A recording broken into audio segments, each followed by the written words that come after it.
Public speaking is hard until you change how you think. Now, this one mindset shift changed my whole perspective when I walk out and give a speech, whether that is in front of one person, two people, or massive groups of people at work. But this will change how you feel going out, because it did for me, and it made all the difference. And I want you to think about this. Imagine you had £10 and I gave you that £10 and I just said to you, all right, Bob, let's say your name's Bob. All right, Bob, I want you to take this £10 and give it to a homeless person. You wouldn't think twice. You'd walk down the street, you'd see a homeless person that tickles your pickle, and you'd go over and you'd give them that £10. And you would feel really good about yourself. You would. But if we went to Starbucks and we were in the queue and there was 4 people in front of us in the queue and I said, all right, when we get to the till, you need to ask for £10 off your coffee.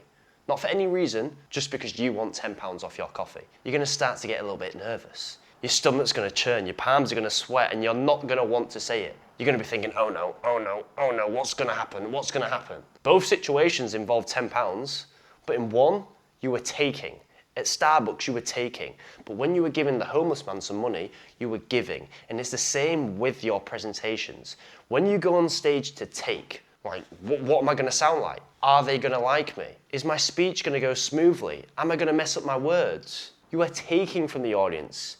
You are thinking about you and not them. Because remember, you speak for them. That is what speaking is for. It's to solve a problem of theirs. And if all you are thinking about when you go on that stage is you, of course you're going to be nervous. You're going to be thinking, oh, what happens if my hair's sticking out of place?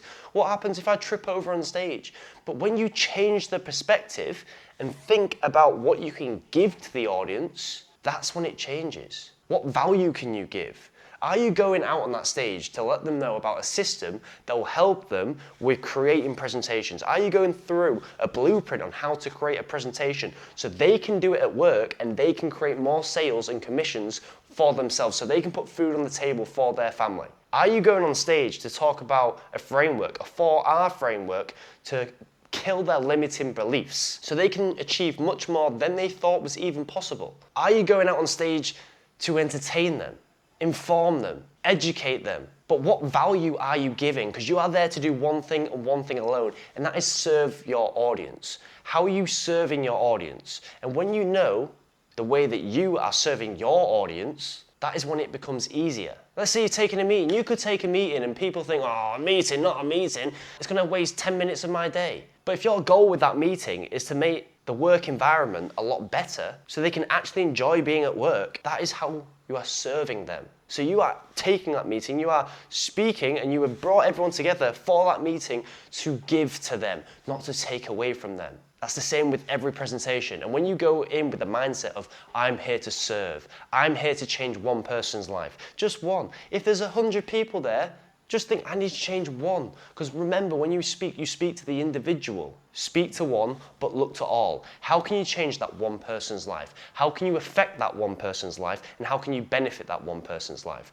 You are there to give to them, not take away. And that is how you will change your whole perspective when it comes to your nerves in public speaking, whether that is meetings, presentations, or even doing a Zoom call. And if you can't think of any possible way that you can serve your audience, maybe you shouldn't be speaking in the first place. And if you want any help with creating your presentations, check out the first link below. I would have had a prop here to show you the actual poster, but I'm not at home right now. I'm going to put it in the edit. But this will go through each stage of creating a presentation, so you're not stuck of where to start. And once you realize you need to give to your audience and not take from your audience, you probably want to improve your public speaking skills, which is why this video right here will go through 23 ways that you can do that. Anyway, adios. It is, 8 a.m. this morning.